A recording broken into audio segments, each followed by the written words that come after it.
o estudo do apócrifo nesse momento para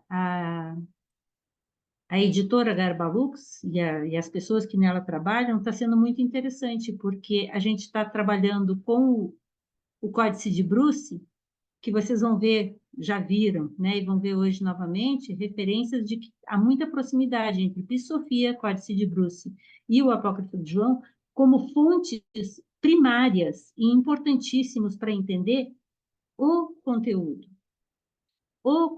desse mito, o conteúdo dessa proposta, e de que forma isso é considerado um ensinamento apócrifo e um ensinamento gnóstico, né? Achei bem bom o material para hoje, mas ele é pouco, para dar tempo da gente conversar um pouco mais, ser menos atropelado, como eu prometi, seriam menos atropeladas essas reuniões de agora. Então, nossa 26ª reunião, hoje 29 de agosto,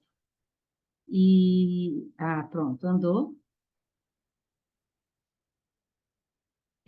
Essa é a proposta que eu tenho para vocês. Hoje a reunião passada, dia 22, foi da 151 a 160, que é aquela parte final em que a Laia faz uma preparação para a gente entrar no conteúdo. E hoje, então, a gente vai ver um resumo do apócrifo e uma introdução a esse apócrifo. Esse foi o último slide da reunião passada, tá? Onde a gente fechou aquela parte introdutória ao apócrifo, e agora a gente está entrando nos comentários ao apócrifo. Então, os temas hoje vão ser os subtítulos que compõem as temáticas no apócrifo e aspectos da sua produção, do seu ambiente onde ele foi gerado, como que ele aborda e como se correlaciona com o Gênesis, a cosmogonia presente. O Apócrifo de João, como os textos gnósticos, muito comumente, tem muito de cosmogonia, né? De cosmogênese e de cosmogonia, né? As fontes onde ele pode ter se apoiado, a datação deste apócrifo, né? Que ele trata sobre os mistérios ocultos, o ensinamento mais esotérico, né? Vai falar sobre as classes de seres a quem é dirigido esse ensinamento, e eu achei muito interessante essa parte, porque quem está estudando budismo também, e quem já estudou pitagorismo e outras tradições, é muito comum a gente ter assim a divisão em 3 tipos de buscadores, né? E aqui, novamente, a Laia traz isso na discussão sobre a quem Jesus está se referindo quando ele diz para João: leva esse ensinamento aos demais, né? Mas a aqueles que estão preparados. Então, quais são os temas do Apócrifo de João? Quais são os tópicos que ele desenvolve? Alguns de vocês já leram, né, o Apócrifo, eu espero que sim. Ele não é um texto, na verdade, eu acho que, como ele está produzido na nossa editora, aqui no livro da Gnose de João, ele está um texto até bastante fluido, porque não é um texto de literatura, né? Mas como ele trata de um mito, e ele vai trazer muito linguajar, uma terminologia que a gente conhece pouco, à medida... Estou partindo do princípio de que a maioria de vocês conhece pouco sobre essa terminologia. Me desculpem aqueles... Que bom aqueles que conhecem já um pouco dessa terminologia, que vão colaborar ainda mais aqui com o grupo, né? Ou que lembram, né? Assistiram lá Jesus falando e estão lembrando tudo como é que ele explicou, e aí ajuda bastante aqui a gente. Estou brincando, tá? Mas não desmerecendo essa possibilidade. E aí, à medida que a gente entender essa sequência, como os temas vão se desenrolando, vai ficar mais compreensível também esse linguajar. A impressão que eu tenho da construção do apócrifo é que ele acabou servindo como um instrumento realmente de ensino, de instrução. Porque quando a gente lê o Apócrifo, o P-Sofia, e agora, que eu não tinha lido o Bruce Codex, eu estou lendo agora o Bruce Codex, talvez quase ninguém de vocês deve ter lido, porque ele não existe em português, e em inglês é bem difícil de achar, tá?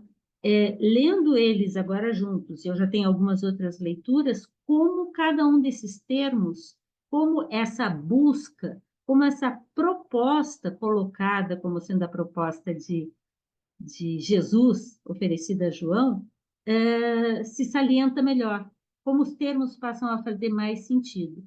E uma coisa que a Laia chama atenção e me lembrou nós no grupo conversando, que eu considerei bem importante. Lembram que João, eu acho que para nós ficou claro, ele é, com absoluta certeza, um dos principais, um dos mais avançados discípulos de Jesus. E no momento em que, tanto no hino de Jesus, o hino acontece com João, quanto o apócrifo de João é chamado de apócrifo de João, e como vocês viram na imagem do manuscrito, está escrito lá, apócrifo de João, né?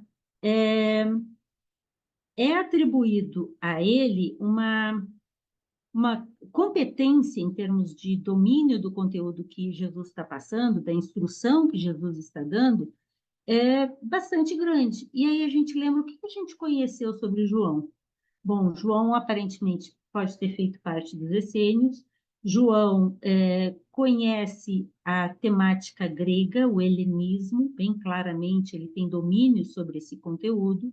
João tem domínio sobre as tradições cabalistas, e João foi aquele, João é Lázaro, né? João é o título dele, Lázaro é aquele que Jesus chamou depois de 3 dias que ele estava na tumba, e ele sobe e reaparece nu ao mundo. Então, o que tem clara característica de uma iniciação. Então, João provavelmente não é um qualquer um. Então, Jesus transmitir, porque a Laia vai chamar a atenção disso, e eu concordo. Parece que o Apócrifo de João é um dos raros textos em que vários dos ensinamentos que são atribuídos a esses ensinamentos disseminados por Jesus no gnosticismo são reunidos em sequência. Porque a gente tem Hipóstase dos Arcontes, que fala da geração do homem. A gente tem Exegese da Alma, que fala o caminho da alma de volta. A gente tem o Hino de Jesus, que fala da importância de entender a nossa conexão com o todo e que temos que compreender o sofrimento para não sofrer. E assim, a sequência de ensinamentos parece que no Apócrifo de João tem muito mais, tem mais coisas, e vocês vão ver várias tradições ali presentes, né? Então, não seria à toa que Jesus teria ensinado justamente a João um material tão profundo, tão inteiro, tão íntegro, tão sequencial, né? E, mesmo considerando as dificuldades da questão da tradução, né, da temática distante no tempo e no contexto, à medida que a gente vai estudando mais e mais e mais, e a Laia fez mestrado sobre tradução, usando este texto e Plotino para o estudo, então ela se capacitou um pouco mais para tentar trabalhar com isso. Eu me lembro assim, que eu faço traduções e ela me cobrando, Jane, observa que quando a gente faz tradução tem que cuidar isso. Então, assim, tendo essa compreensão melhor, e conhecendo o assunto que ela já conhecia, tende o tradutor a ser mais confiável na hora de fazer escolhas, porque tradução não deve ser uma tradução literal, palavra por palavra. Sinceramente, de nenhuma, salvo línguas muito próximas, por exemplo, entre o espanhol e o português, às vezes até dá, na maioria dos casos, para fazer meio que palavra por palavra. Mas linguagens que são distintas no tempo e provenientes de bases diferentes, dificilmente a construção das ideias e o sequenciamento das palavras ipsis literis vão traduzir a ideia em si. E tem muitas expressões aqui, que por nossas leituras da Elaine Pagels, da Karen King, do Marvin Meyer, de vários autores que vieram antes da gente, do Mead, né, que foram trazendo do James, que foram trazendo essas informações, quando você lê, você já tem um arcabouço, um background melhor para entender aquilo ali.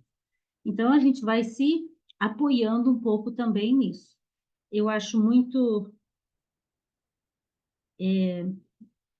gostoso, elogioso, a gente perceber como, à medida que você vai compreendendo você lê o outro e lê aquele outro, mas tudo do mesmo contexto, vai ficando mais claro, vai ficando mais fácil, vai ficando mais intuitivo a tradução e a compreensão daqueles assuntos. E por isso eu conto com vocês aqui como grupo.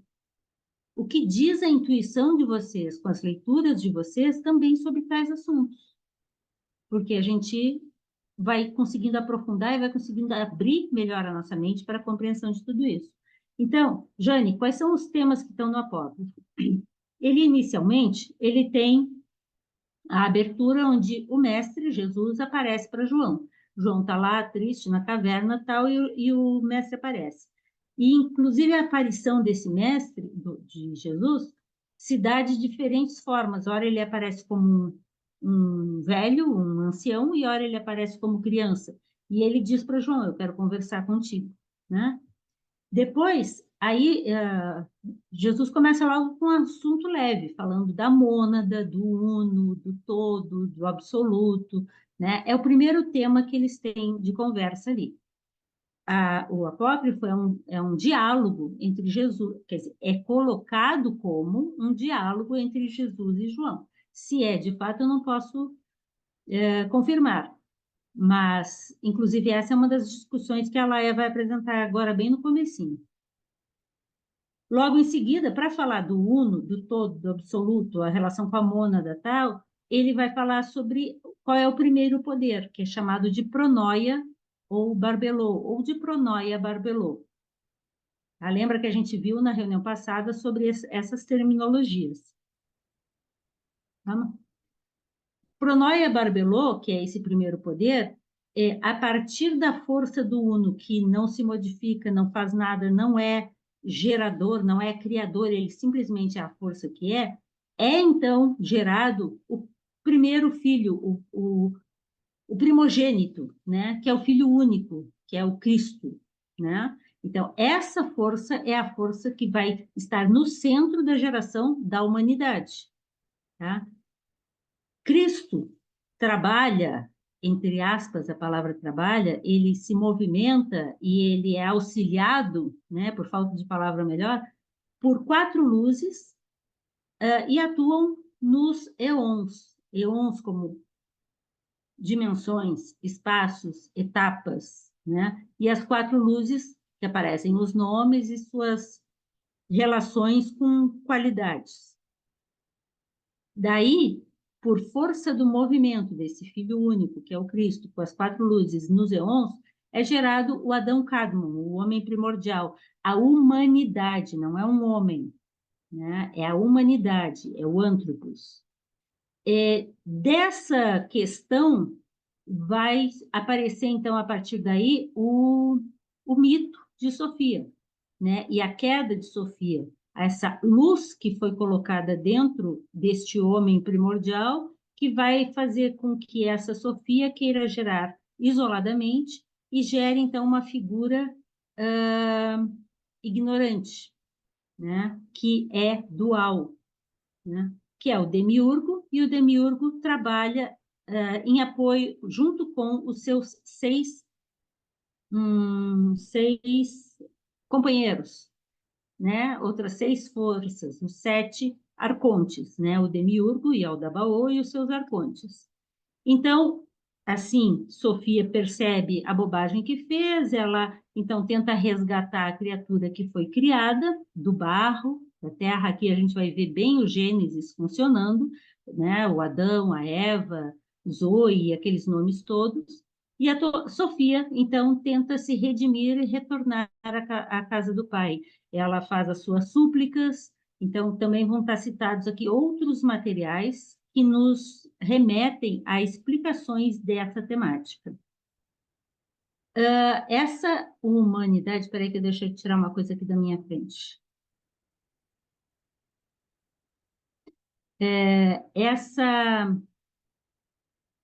Na sequência, o apócrifo vai começar a se referir à humanidade, como ela está caída, os problemas que essa humanidade tem. vai falar, então, que o Adão, que foi gerado nessa queda de Sofia, né? E aí vai ter o retorno de Sofia. Nessa queda foi gerado, então, um homem, aspas, um protótipo, né? Vamos chamar de positivo, né? E depois o protótipo positivo e negativo, não, mas o protótipo dual aqui, né? O Adão e depois a Eva, e o sopro da vida que Sofia vai soprar dentro do Adão. Esse sopro da vida, na verdade, é trazido por Eva, que desperta a intuição, que é esse sopro dentro do Adão, e que vai servir como auxiliar à mente mais concreta, que é o Adão. E a Eva vai ser a intuição, né? Aí, bom, eu já estou adiantando coisas que estão lá no texto, né? Então, a origem de Eva, aí a gente vai discutir a questão da costela e, né, tudo mais. Né? O demiurgo não gosta do que ele está vendo e vê que, de repente, o homem tem mais luz do que ele e os seus arcontes e resolve jogar o homem mais baixo, né? Não permitir que ele funcione muito bem, atrapalhar, né? E aí faz o homem esquecer de tudo.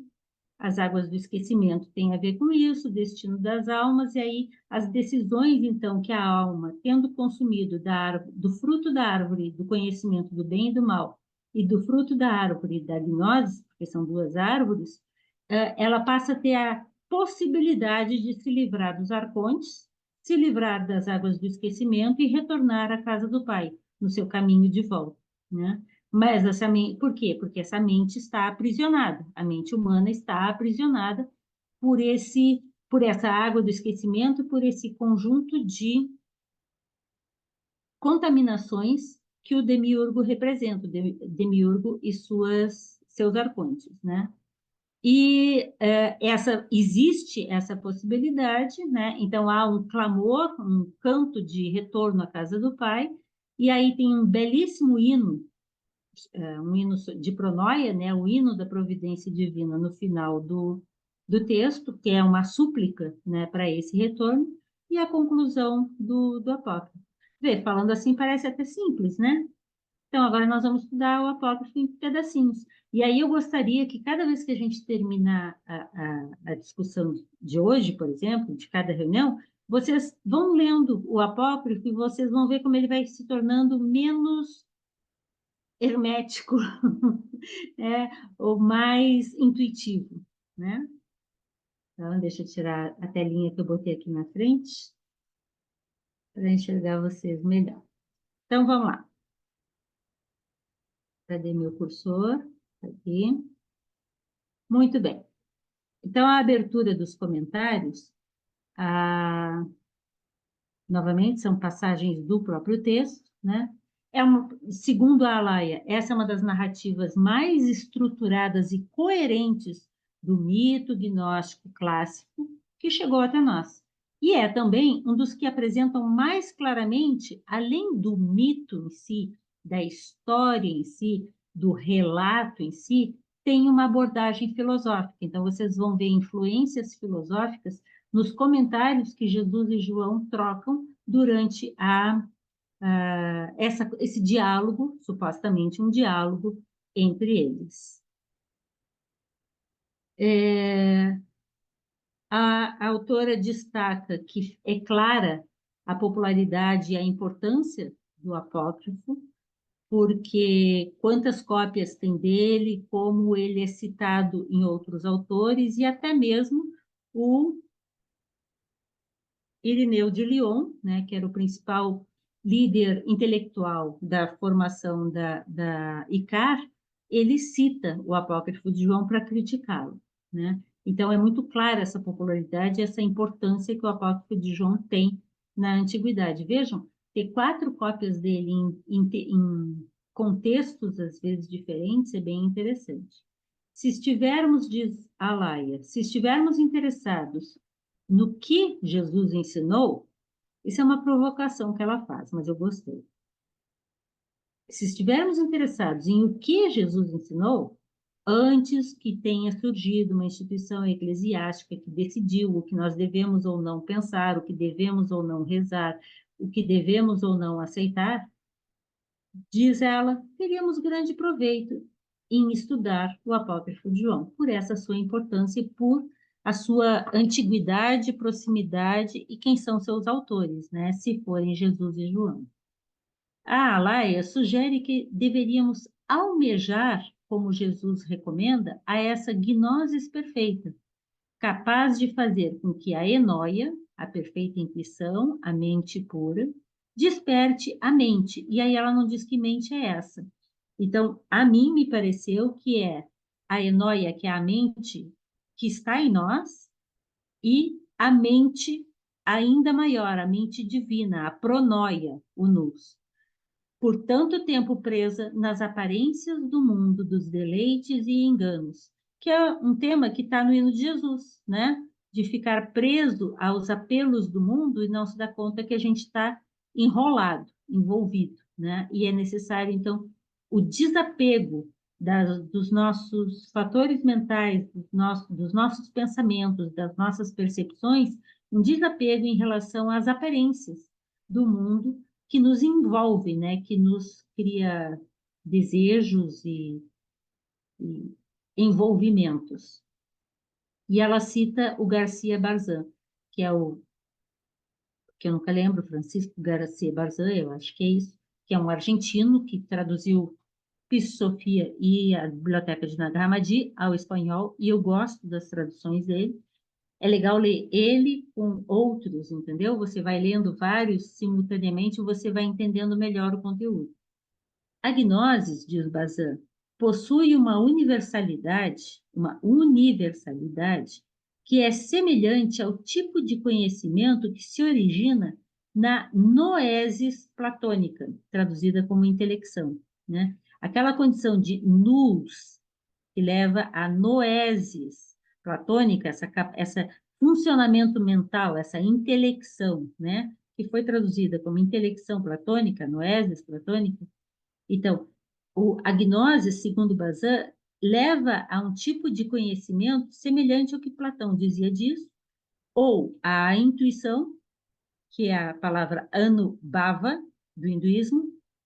Anu é de base, né? E bhava é de existência, né? De existência, daquilo que está ali, que existe, do hinduísmo, e, em geral, diz ele, também é semelhante às correntes metafísicas e religiosas que baseiam a fonte do conhecimento na revelação profunda, nos apocalipses, né? Na revelação profunda, na experiência direta do real, na verdadeira meditação, verdadeiro e imutável. E esse real é sempre verdadeiro e imutável. Então, mas Bazin ainda refere, apesar das semelhanças, Bazin considera que a gnose se distingue da intelecção do platonismo, o que pode ter levado alguns gnósticos a afirmar, o que teria sido motivo de escândalo para Plotino, né, que Platão não penetrou suficientemente na profundidade da substância inteligível. Percebem que aqui é uma discussão entre duas linhas filosóficas, né, no caso, o platonismo, três linhas. O platonismo, o gnosticismo e o neoplatonismo, em termos de como descrever aquilo que é tão difícil de ser conceituado, descrito, explanado, usando palavras, né? Eu mexi no texto, gente, eu não copiei o texto, tá? Por isso que talvez vocês não estão encontrando exatamente igual aí. Mas tá todas as passagens, né? Essa característica de universalidade e, ao mesmo tempo, de particularidade, porque a tradição do ensinamento gnóstico, ele fala muito de cosmogonia, é muito universalidade, mas, ao mesmo tempo, ele vai falar de muitas particularidades distintas em cada um daqueles elementos, daqueles... Vocês vão ver com o apócrifo como ele é lotado de detalhes. E essa relação entre o universal e o particular é um exercício de filosofia. né? Para tentar... um não elimina o outro, mas são dois aspectos daquela verdade que se busca compreender. E essa característica, né, fazia com que os gnósticos se autorizassem a si próprios, por exemplo, a corrigir o livro do Gênesis, o que certamente também levou a várias outras discórdias, né? Vocês já leram o Gênesis do Velho Testamento? Se vocês já leram o Gênesis, vocês já devem ter visto que também não é um texto que segue uma coerência muito grande. Inclusive porque eu acho que é no capítulo... Entre o 7 e o 9, eu não sei se é o 7, depois do 6, ele parece que recomeça a história. E aí a gente não sabe por que ele está recomeçando a história, né? Então, assim, há muitas discussões sobre o que é o Gênesis. E eu costumo citar, que eu acho bem interessante, eu acho que é no volume 3 da Sembel, que Blavatsky diz que na época na época dos gnósticos, lá, né, no século I, não, antes, no século I AC, haviam 4 cópias diferentes do Gênesis, né? Então, assim, novamente, foi uma escolha.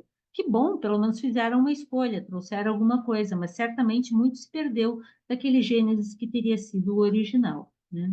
Então, devido a essa evidente pluralidade, a redação do texto que está no apócrifo, tá? E essa pluralidade é muito comum a certos ambientes, não a todos os ambientes. Por exemplo, você não tem uma pluralidade de interpretações, não é muito a pluralidade de interpretações dentro do círculo dos essênios. Mas em Alexandria, essa pluralidade era muito grande, porque lá a gente tinha cabalistas, lá a gente tinha gnósticos, lá a gente tinha hermetistas, lá a gente tinha helenistas. Então, assim, era uma mistura, uma mescla muito grande de tradições. Então, era um ambiente muito rico, que facilitava essa troca e essa pluralidade de expressões, né? Então, devido a isso, a redação do Apócrifo de João é colocada num desses ambientes ricos em filosofia e religião, que não separavam isso, como foi um ambiente desses, Alexandria. A datação atribuída, como o encontramos hoje, como a gente encontra hoje o Apócrifo de João, nessas 4 cópias, a datação atribuída é contemporânea a 2 grandes gnósticos cristãos que viveram nessa cidade, no início do século II DC. Na verdade, ao longo do século II DC, mas principalmente da virada do século I para o século II, né, até o final do século II, que são Basílides, sobre o qual quase nada se sabe, muito difícil encontrar informações sobre Basílides. Onde é que vocês já viram alguma coisa sobre Basílides? É bem difícil de ver alguma coisa. Tá? E é um grande personagem, importantíssimo, né? Onde ele mais claramente citado, que a gente conhece, é por Jung, né? Que atribui os 7 sermões aos mortos a ele. E Valentino, que a gente vai ver bastante dele hoje, porque Valentino é o líder, o chefe dessa escola que foi tão responsável pela preservação de grande parte desses materiais, né? Então, o texto apócrifo de João abre com capítulo 1, versículo 1. A revelação dos mistérios ocultos no silêncio. Pode até ser seguir, provavelmente aqui, se G seguir, né? Então, começa dizendo, isso aqui é a revelação dos mistérios ocultos no silêncio. Isto, diz a Laia, reforça o título de apócrifo, que está colocado ao final do texto. Que apócrifo significa reservado, oculto, secreto, né? Porque apócrifo quer dizer secreto. Trata-se de um material que pretende ser reservado. Por isso, o texto está lá e diz: isso aqui é um apócrifo, não é para sair publicando por aí, né? Pretende ser reservado, oculto e dirigido a poucos, pois Jesus ensinava em parábolas aos muitos, mas aos discípulos ele falava sobre os mistérios do reino de Deus, né? Aí ela comenta que tem as categorias e tem os espirituais ou pneumáticos, seriam aqueles que são capazes de despertar para este conhecimento superior e assim se tornarem homens perfeitos ou filhos de Sete, como o Bazan estava referindo, esse tipo de conhecimento que depende mais da percepção da verdade real, inefável, da intuição a essa, a esse conhecimento de luz, né? Então, esses chamados os perfeitos são aqueles também chamados filhos de Sete, da linhagem de Sete. Sete, aqui, como o terceiro filho de Adão e Eva, aquele que deu certo, que não representa a polaridade de um lado e nem de outro, mas sim o que é composto, que reúne em si ambas as forças, né? Alguns gnósticos, por isso, também são chamados de setianos. Na terminologia técnica dessa área, os espirituais ou os homens perfeitos, vide Paulo, que também chama de perfeitos, né? São aqueles que adquiriram algum grau de iniciação nos mistérios, algum grau de despertar da alma.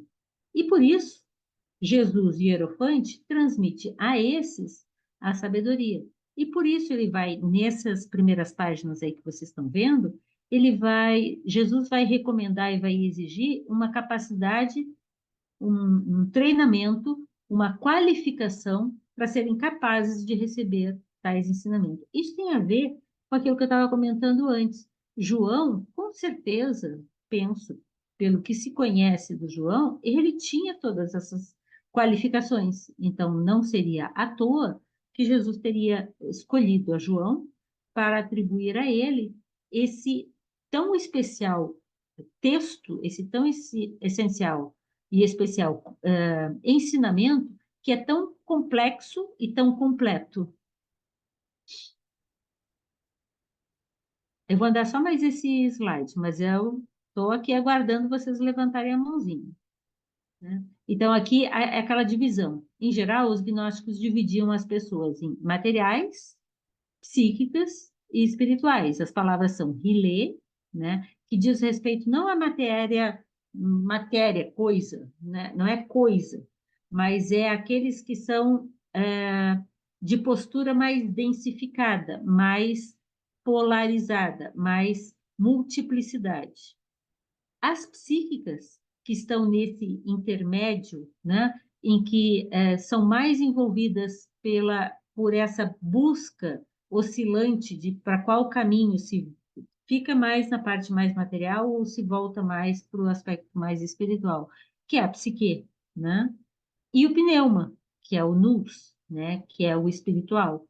Então, assim, as pessoas ílicas, psíquicas ou pneumáticas, dizendo respeito a uma condição interna de percepção e de envolvimento com tais ensinamentos que dizem respeito a pessoas, grosseiramente chamando, mais materialistas, a pessoas mais, grosseiramente falando, também mais volúveis, mas que estão a caminho, mas estão ainda muito presas aos ambientes mais diversos e materiais, né?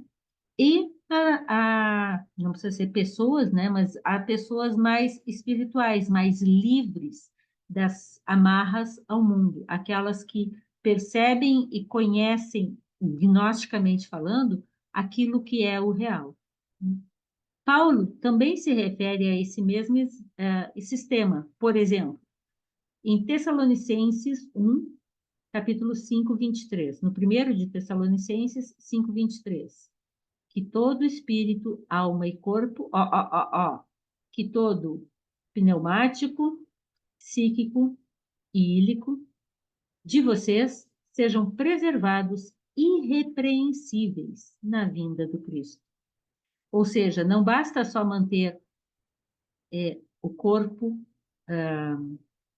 puro e capacitado. Não basta só manter o psíquico, as emoções, a mente, principalmente a mente, a gente está falando aqui, né? Mas a mente no sentido a mente que atua, a mente que se movimenta, né? O movimento da mente. bem trabalhado.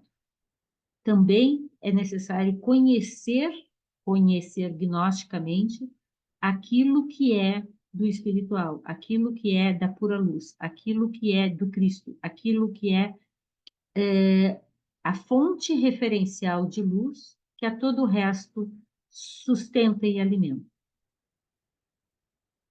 Em Coríntios 1, capítulo 2, versículo 12. Nós, porém, não recebemos o Espírito do mundo. Nós, ele está se referindo aos que buscavam a perfeição, àqueles que estavam no grupo, Paulo aqui falando, né? Mas recebemos o Espírito procedente de Deus, para que entendamos as coisas que Deus nos tem dado gratuitamente. E ele, quando fala isso, segundo o comentário da Laia, repete o ensinamento gnóstico de que o demiurgo criou o corpo, incluindo o corpo psíquico. Mas o espírito, ou seja, o nosso aspecto pneuma, nós herdamos diretamente do Uno, do Pai, né? Da Barbelô, da Sofia Maior. E na sequência dessa mesma passagem, diz, atribuído a Paulo, né? Se há um corpo psíquico, há também um corpo espiritual. Primeiro, não foi feito o que é espiritual, mas o que é psíquico. O que é espiritual vem depois, porque é necessário que o psíquico, dentro desse contexto aqui, abra espaço, permita a conexão com o espiritual. O material não se conecta, o ílico não se conecta diretamente com o pneumático. O psíquico é o que faz essa conexão. Lembrei da Márcia nesse momento. Ela sempre fala desse assunto. Essa tricotomia do epistolário paulino está de acordo, segundo a autora, com o linguajar adotado pelos gnósticos e reflete haver uma gradação de despertares, que Paulo coloca em 3 etapas, né? Como é bem conhecido: corpo, alma e mente, né? Que aqui diz respeito a ílico, psíquico e pneumático. E assim, diz a Laia, e isso é uma provocação, não sem motivo, Marcion, que é um grande gnóstico derivado da escola de Valentino, posterior a Basílides, e posterior a Valentino, é da escola de Valentino, foi um grande admirador de Paulo, porque Marcion escreve, trabalha e faz produção de ensinamentos a partir dos ensinamentos de Paulo. Então, ele é conhecido, não se tem acesso a praticamente nada mais do Marcion, mas ele foi muito condenado como herege porque ele fazia uma interpretação dos ensinamentos paulinos gnóstica. No Apócrifo de João, está indicado que aquela revelação que ali está sendo dada por Jesus a João deve ser transmitida, isso é o capítulo 2 do Apócrifo de João, deve ser transmitida àqueles que são da inabalável raça dos perfeitos. E segue o texto, a fim de que possam entender. E aí segue o texto, né? Ou seja, o ensinamento que está em Apócrifo de João não é um ensinamento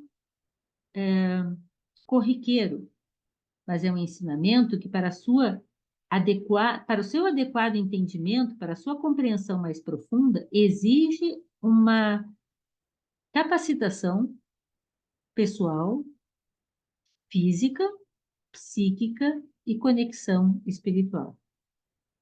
O que reforça ser este ensinamento de caráter reservado ou esotérico, na real acepção do termo, coisa que a gente já discutiu aqui no grupo, né? Esotérico no sentido de que é interno, nada a ver com chamas, com velas, com perfume, com cores, não, é aquilo que diz respeito à luz interior em cada um de nós e essa conexão dessa luz interior, o Cristo em vós, ser a mesma, aquilo que é verdadeiramente o Filho do Pai em cada um de nós, Deus em nós. E isso está escrito também em Mateus, né? Capítulo 5, versículo 48. Sede vós, pois, perfeitos, como é perfeito o vosso Pai Celestial. Então, para alcançar essa compreensão do ensinamento, dessa revelação colocada no apócrifo de João, há uma recomendação que a gente se torne perfeito. E sobre isso, Paulo dá bastante ensinamento. O problema é que as cartas de Paulo, vocês sabem, tem muito enxerto, muita alteração. Elas são bastante controversas, porque tem cartas paulinas que são condenadas como não autênticas, né? Mas tem algumas que são autênticas. Então, a gente tem que ler com um certo discernimento, né? E terminando, paro, estou aguardando vocês. Eu tenho bem poucos slides, e aí a gente vai poder conversar. Ao iniciar a leitura, parece haver, inclusive a Laia comenta assim, que é uma leitura mais confortável do que outros textos gnósticos, no comecinho, porque tem uma certa proximidade, uma certa familiaridade com outros textos. Parece uma narrativa de estilo bíblico, como estamos acostumados, e há uma ambientação geográfica e um diálogo, como eu disse, entre Jesus e João. Mas três pontinhos, há uma diferença de estilo de escrita no início e fim do texto em relação ao miolo do texto. Se vocês já leram, vocês devem ter percebido isso. O que faz com que alguns estudiosos considerem esse início e esse final como uma interpolação cristã posteriormente feita a um texto apócrifo que já existia e que vão dizer que é setiano. Só que aí há críticas nesse sentido também.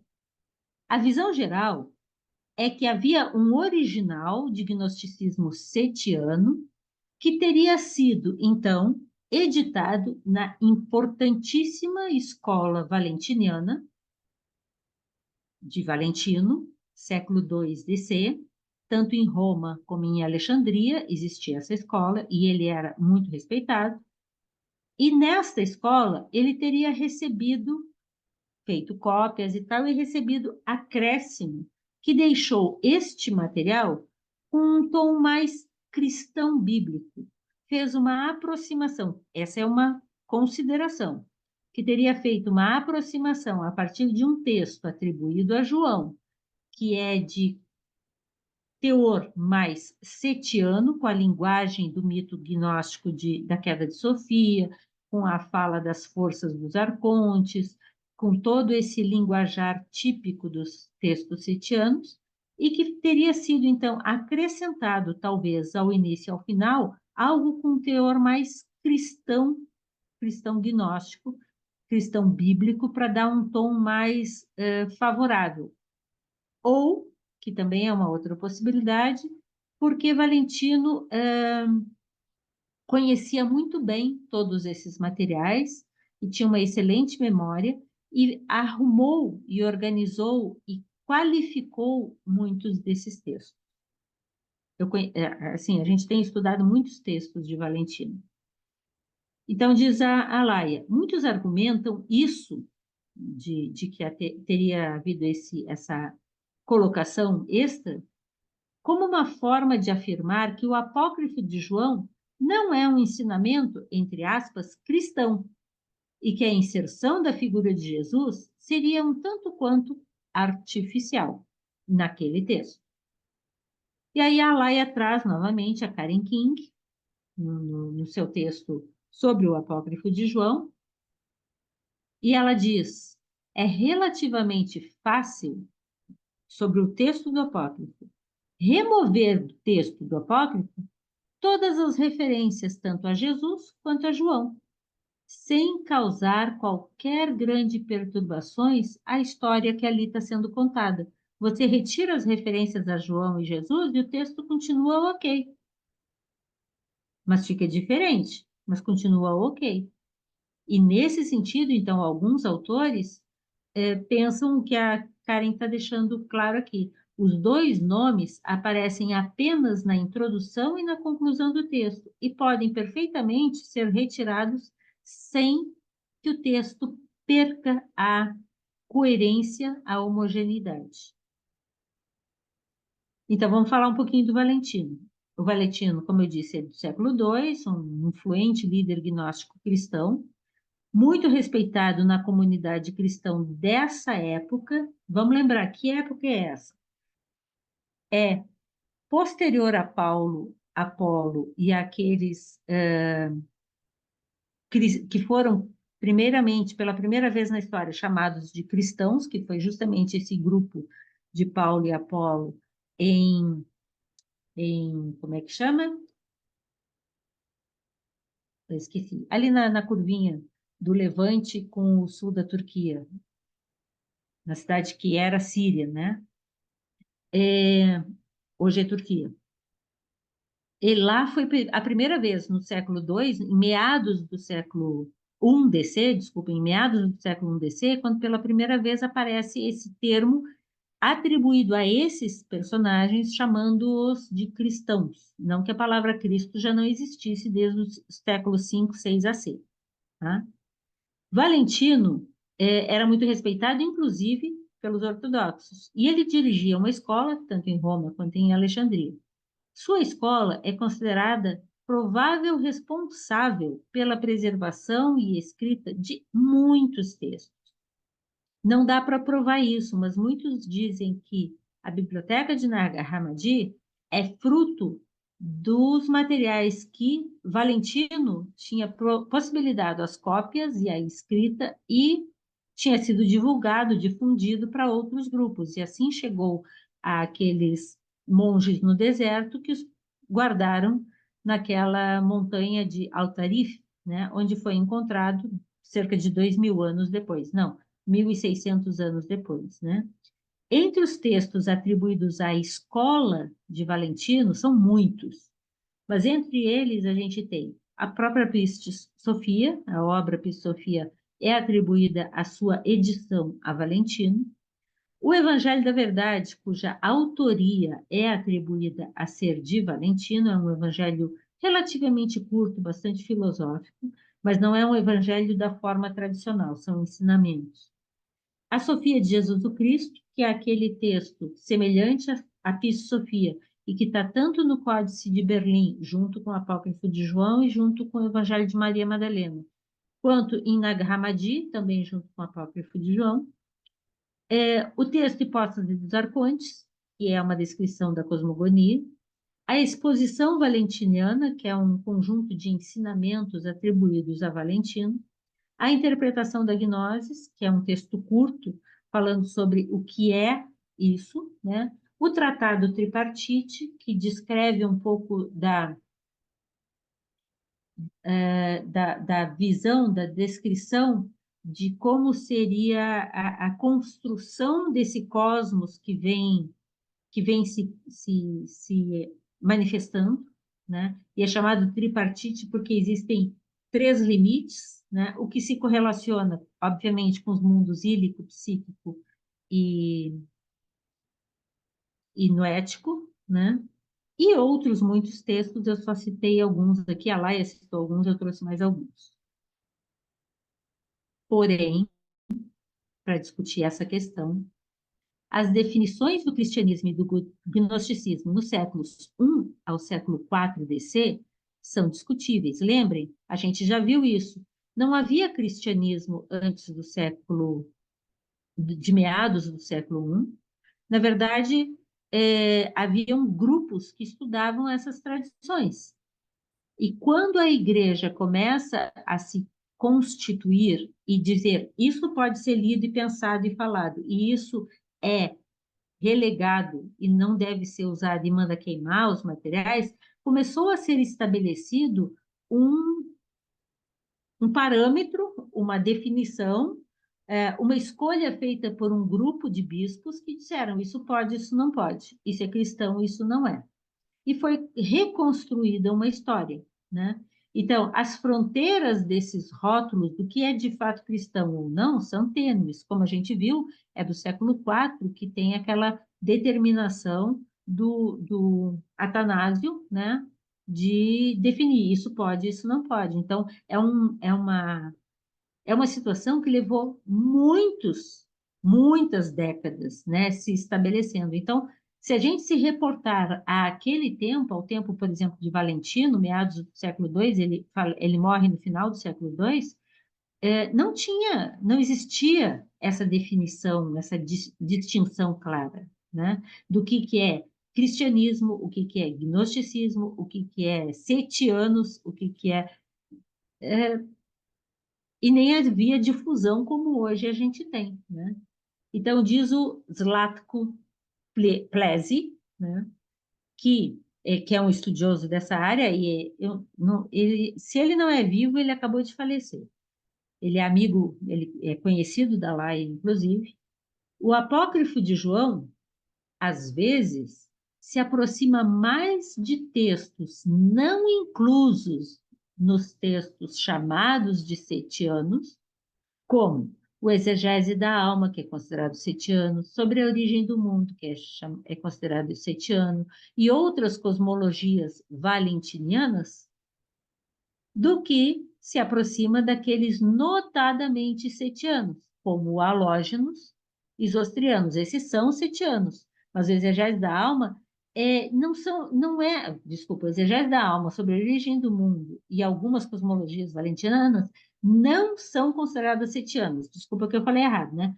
O exegese da alma não é setiano, claramente não é. Ele é mais, eu não sei se eu vou usar a palavra corretamente, mas é mais derivado das tradições egípcias, né?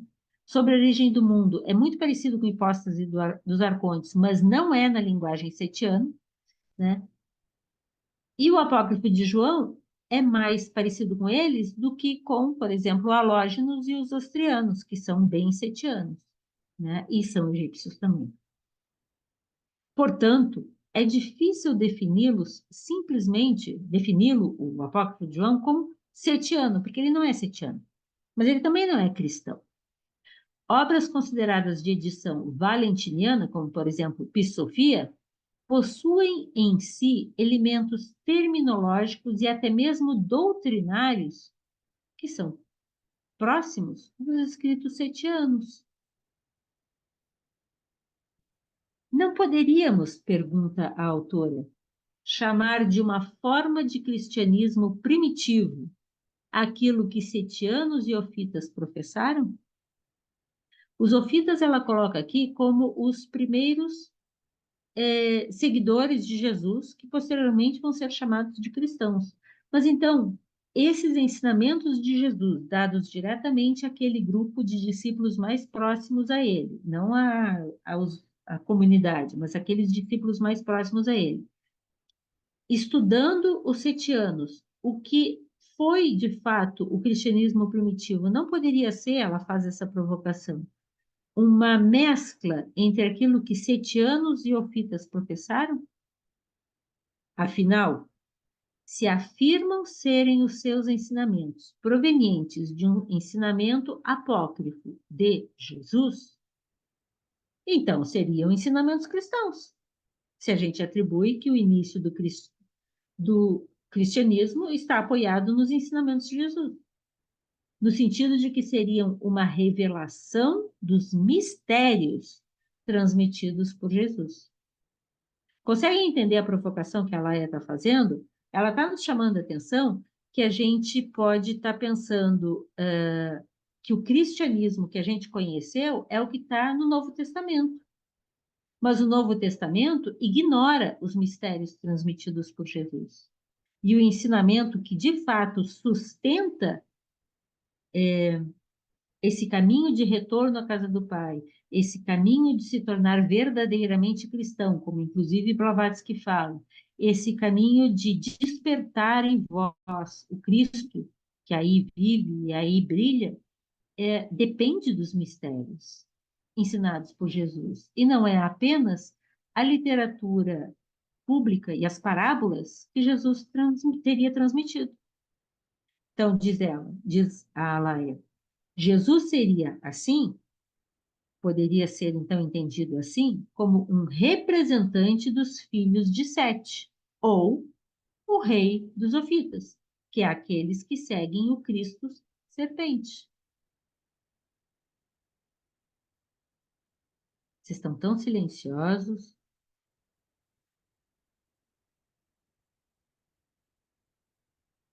Só tenho mais 2 slides aqui.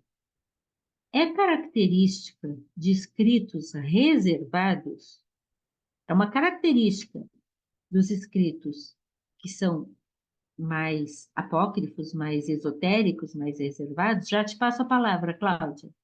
Não estarem preocupados com a criação de histórias literárias, né? Fala, Cláudia.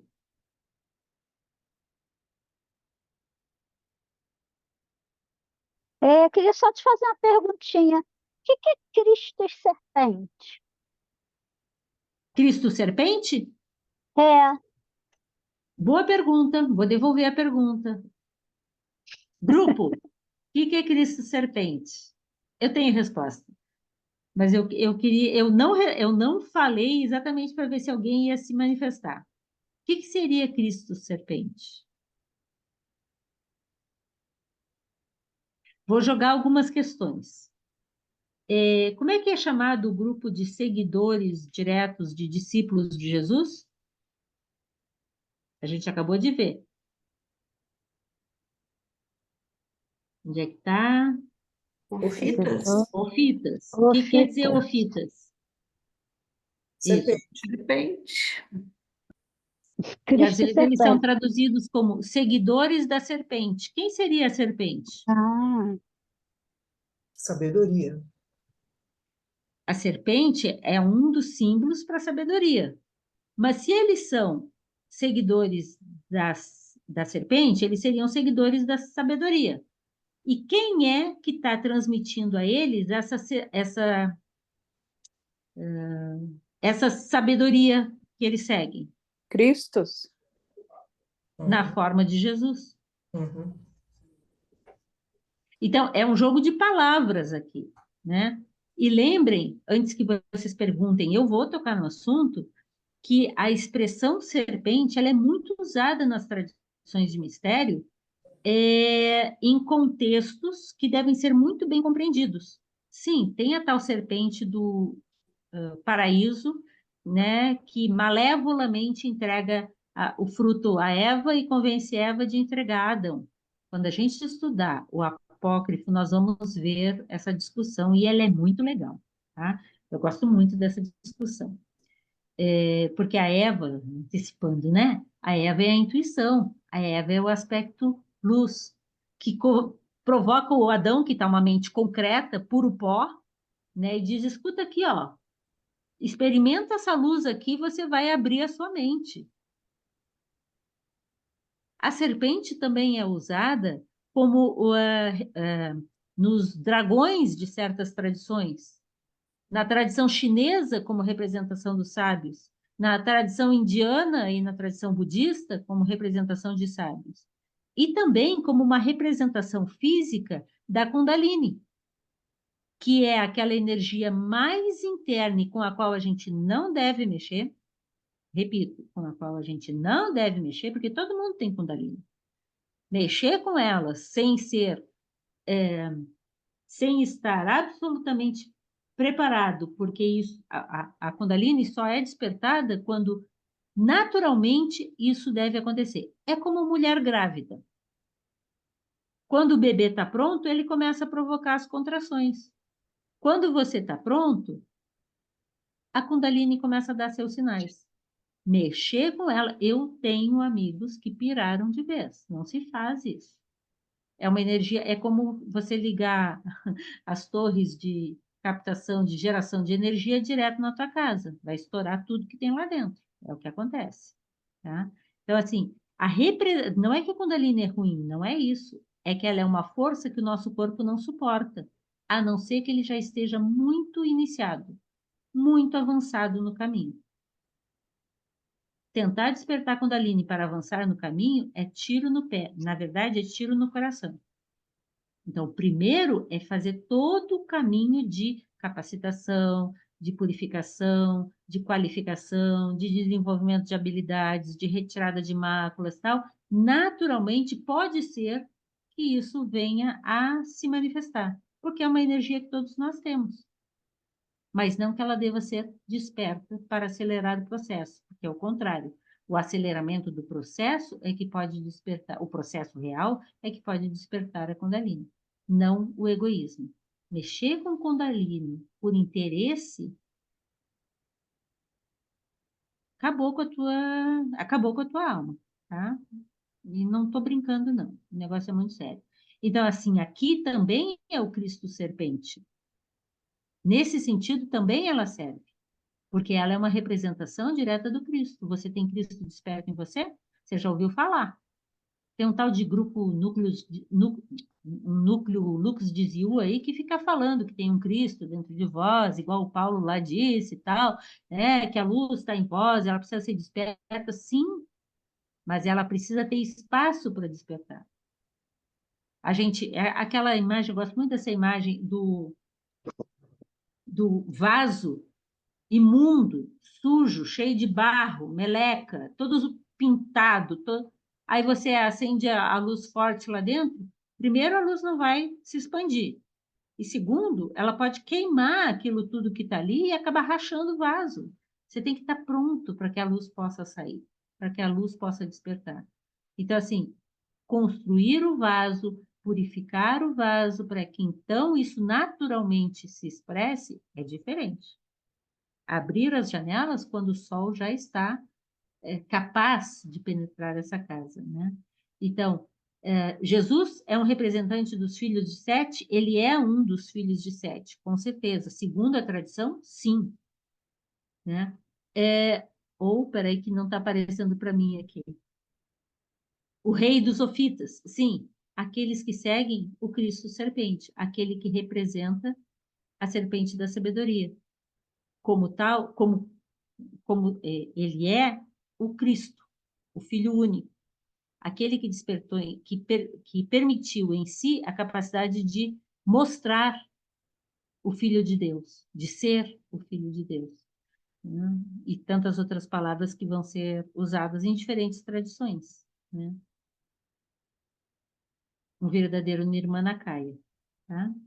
Mas é só a minha opinião, desculpa. Cláudia, comentários outros? Silvano está muito pensativo hoje. Ah, era ele mesmo que ia falar, viu? Eu sabia. Sabe porque você falou meu nome? Aqui tem na HPB, ela diz assim: Jesus admitiu a serpente como sinônimo de sabedoria. Em um de seus ensinamentos diz: sede sábios como a serpente. E mansos como as pombas. Isso. E eu li aqui, eu só não consegui achar o capítulo, que a serpente ela tem uma referência ao braço da Via Láctea, né? Que eles Desculpa, observaram. não entendi o que você falou? Você Eu, leu? eu li aqui na HPB, tá? Na Cosmogênese. Eu só não consegui achar o capítulo aqui, mas que a serpente ela tem uma referência ao braço da Via Láctea, né? Que eles teriam observado o braço da Via Láctea em formato de serpente. E em algumas culturas até a serpente ela é emplumada, né? Porque ela está no espaço, então teria uma referência a esse sentido, né? E também o dragão estaria que é a serpente voadora, né? Que é nesse contexto, que seria a Via Láctea também. Isso. Tem algumas...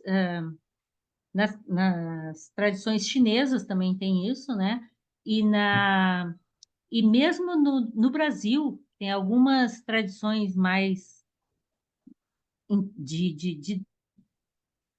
como coisas folclóricas mesmo, né? Mas que lembram isso também, né? Eu acho bem interessante. Eu vejo aqueles dragões chineses girando e eu me lembro os nossos movimentos em algumas folclores brasileiros. Não sei por quê, acho que pode não ter nada a ver. E na América também, América Central ali também, né? Dos maias, né? Tem a serpente. Verdade. Aqueles desenhos todos que são serpentes, né? E parece que ela é Bom, é um emplumada símbolo também. universal, né? É um símbolo Exato. universal. Ok. Algum comentário, gente? Eu Fala, aqui, Kátia. Aham. vou baixar um pouquinho. Eu achei interessante, interessante tudo, né, Jane? Mas eu tirei aqui essa frase do Paulo, em Tessalonicenses, que ele diz que todo espírito, alma e corpo de vocês sejam preservados irrepreensíveis na vinda de Cristo. De Cristo. Então, é uma tendência nossa, ou pelo menos minha, de pensar a vinda de Cristo vai ser lá quando, né? E vai Um ser lá negócio fora. que vai ser lá fora, muito longe. E aí é muito ao contrário, né? Você preservar corpo, psique e pneuma, né? Você vai num crescendo, né? Primeiro limpando, você deu o exemplo do vaso, né? O vaso sujo, né? Então, você A primeiro base tem limpa que estar boa, tem que estar preparada para esse sustentar, vaso, inclusive. sim. Depois você, né, vai adquirindo uma certa um certo discernimento, né? Vamos colocar assim, que você vai no ascendente, né?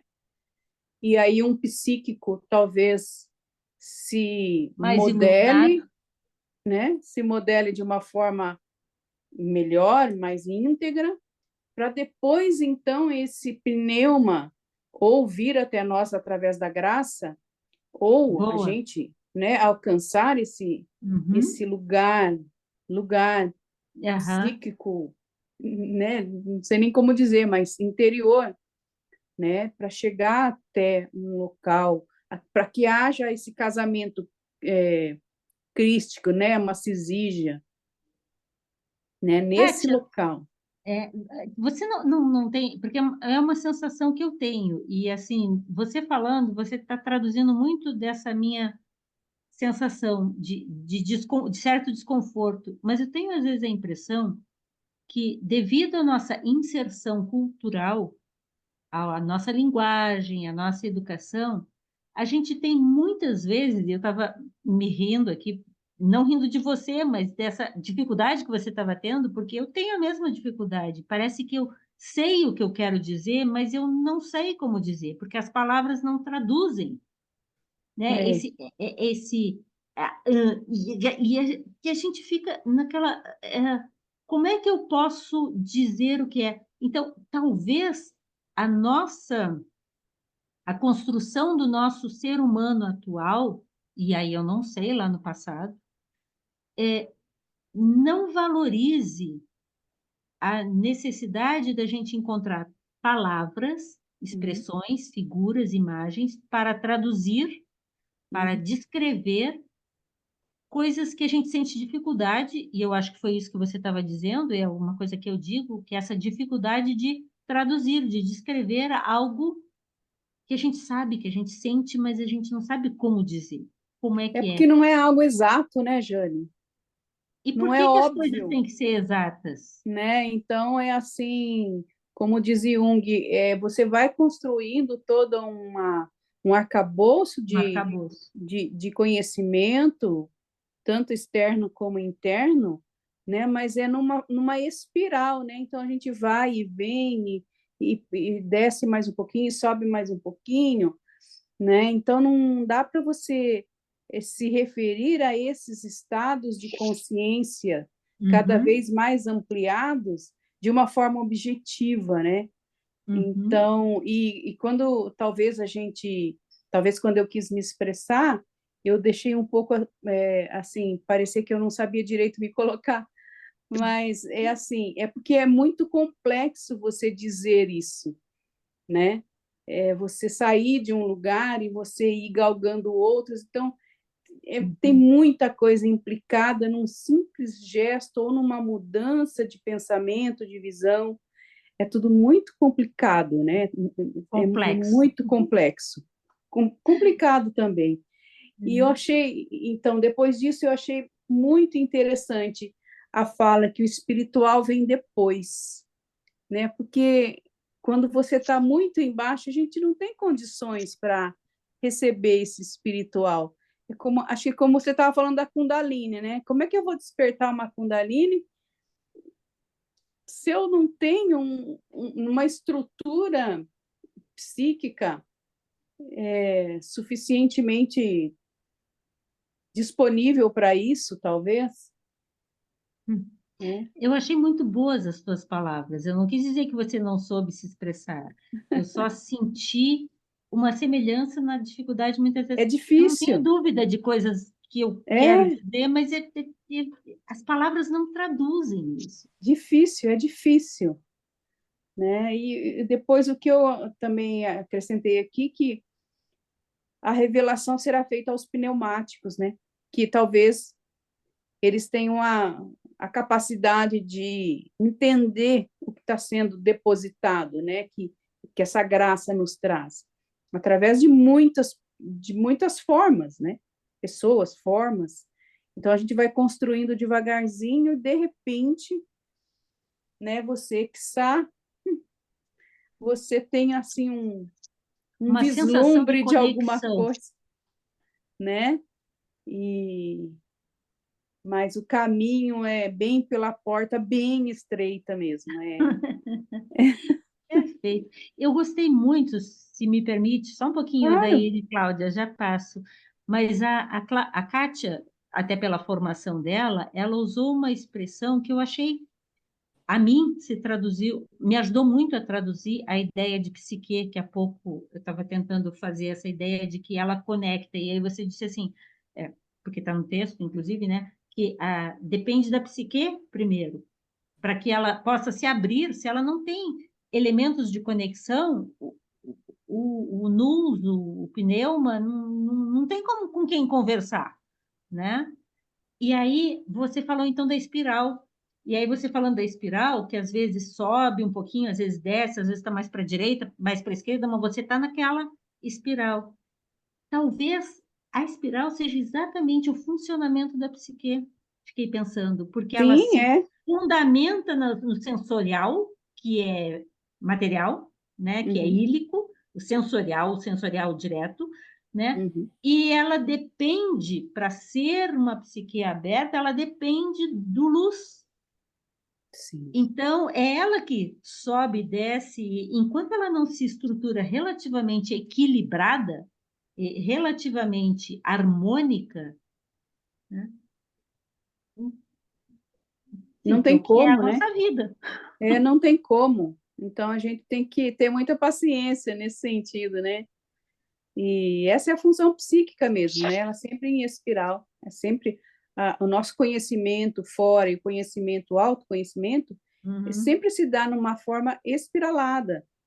Ele nunca é Direto, reto, retilíneo, né? Agora eu retilíneo. aprendo isso, depois aquilo, em seguida aquilo outro, e assim eu chego em algum lugar. Não, porque a gente é composto de luz e sombra. Então, quando você está ali achando que você entendeu alguma coisinha de você mesmo, já vem aquele jato sombrio, você fala, nossa, mas não era nada disso.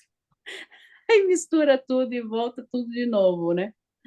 É assim, Calma aí, né? Daquele assim, calma aí, vai com calma aí, calma. sempre, muita paciência. Muito Obrigada, Jane. bom, Kátia. Não, muito obrigada. Odair, que está esperando aí um tempão. Depois a Ah, Cláudia. só um comentário sobre o Jesus serpente. Para os ofitas, o revelador gnóstico era Jesus na forma de serafim, ou Uhum, seja, serpente ardente. uhum. Tá? Esse serafim saiu do paraíso para transmitir a verdade a todos os povos. Os naacenos, ou seja, gnósticos, essenos cristãos, também tinham semelhante modo de pensar. Sim. E, por fim, lá no Evangelho de Tomé, eles falaram, a gente vai pesquisando, né? No dito 39, Jesus diz: os fariseus e os escribas tomaram as chaves do conhecimento e E esconderam. responderam. Não entraram e nem permitiram que aqueles que queriam entrar entrassem. Vós, portanto, sede sábios como serpente e inocentes como pombas.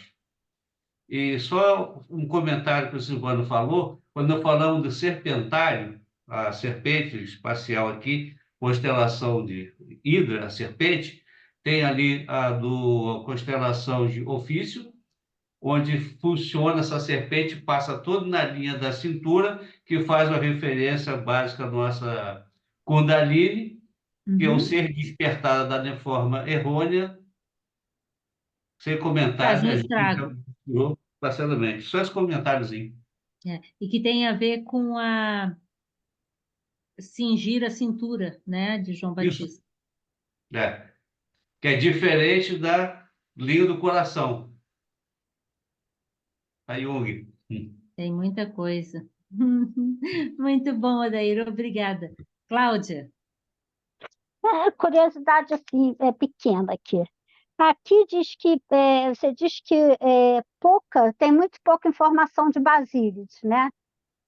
Agora, diz que onde mais tem é de Jung.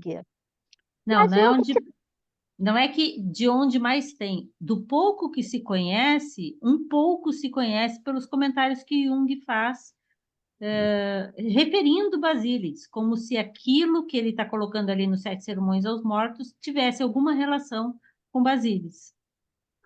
Mas assim, não tem ideia de onde também Jung se baseou para falar de Basílides. Posso falar? Pode, por Eu favor. imaginei, É. eu imaginei. Deixa eu só Falei, dizer uma coisa, Kátia. tem uma Jungiana aí. Antes de passar para a Kátia, Basílides é instrutor de Valentino. E Basílides, provavelmente, é uma axiologia, foi um dos discípulos da dupla Paulo e Apolo, que viveram até os anos 90, eu acho que 98 que morre. Um morre em 94 e outro em 98, é muito tempo. E Basílides já era vivo nessa época, provavelmente aprendeu com eles. Tá? E ele é um dos instrutores de Valentino, trabalha com Valentino, mas ele provavelmente, como é muito comum nessas tradições, ele tem um outro nome quando ele está em outro ambiente físico-cultural. E isso é muito comum, né? Vocês vão acabar descobrindo que João, por exemplo, tem outro nome em outro ambiente, que Jesus tem outro nome em outro ambiente. Então, são coisas que a gente vai intuindo e vai começando a encontrar relações, né? Mas tem que ir com muita calma nessas questões. A Kátia vai nos ajudar aqui com Basílides.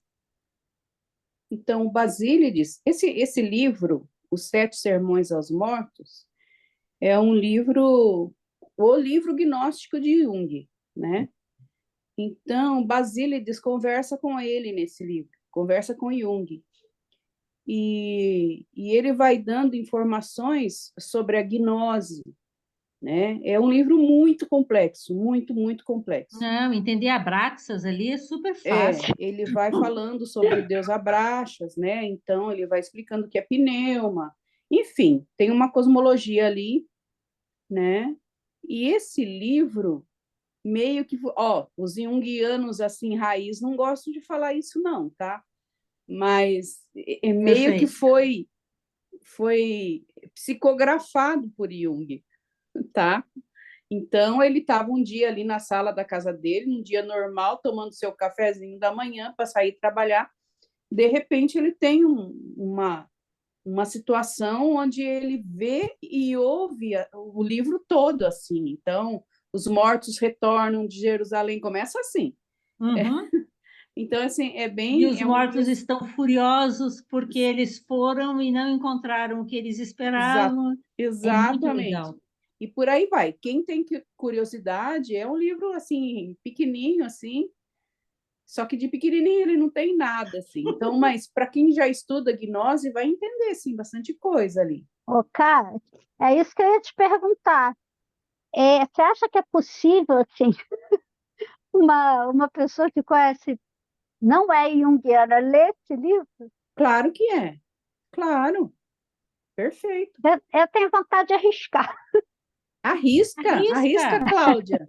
Arrisca. Porque... acho que eu vou arriscar. De vez em quando, assim, a gente pode até pedir uma ajuda, né, Kátia? Se eu puder, com certeza. Estou aqui. Mas, assim, eu cheguei à gnose, ao estudo com a Laia e agora aqui e tudo mais, através de Jung, né? Porque Jung é um gnóstico.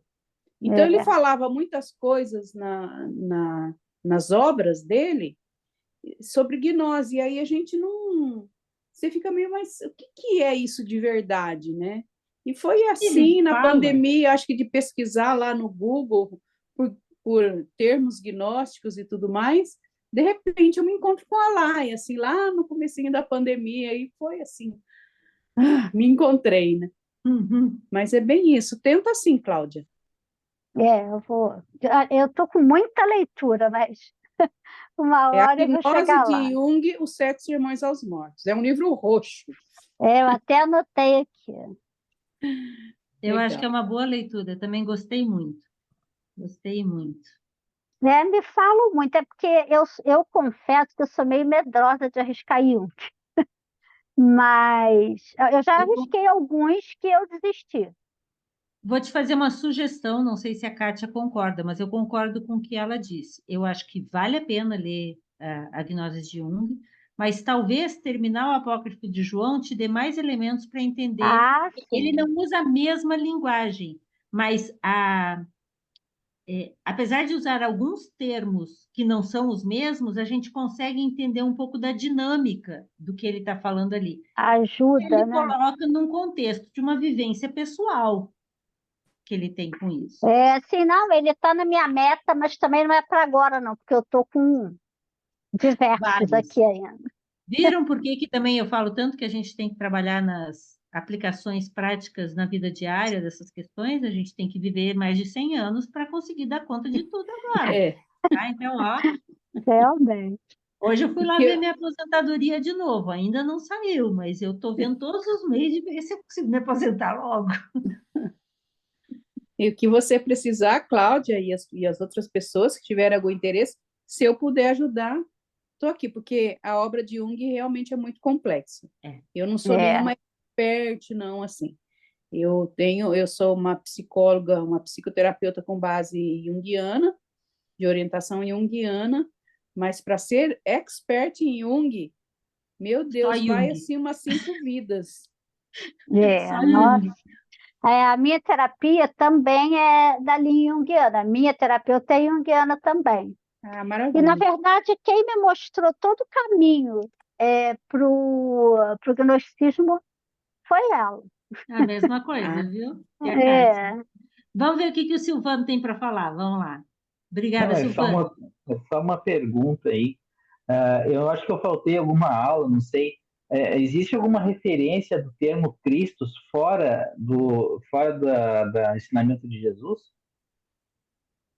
O E onde termo é que está? Christus é conhecido, o termo Christus é conhecido na tradição helênica, no grego, desde o tempo de Homero.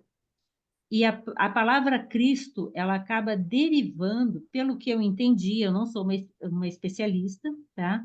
Mas pelo que eu entendi, eu sei, é verdade, desde o século V, 6 AC, essa palavra existe registrada como texto, mas também a Blavatsky escreve sobre isso, falando que, originalmente, a palavra seria Crestos, que tem um sentido muito semelhante ao sentido de cátaros, puro, bom, aquele que está no caminho, e que então se torna Christus, que é esse despertar dessa luz. Christus tem, aparentemente, uma relação direta com a ideia de ungido, Maciar, né, o Messias, né?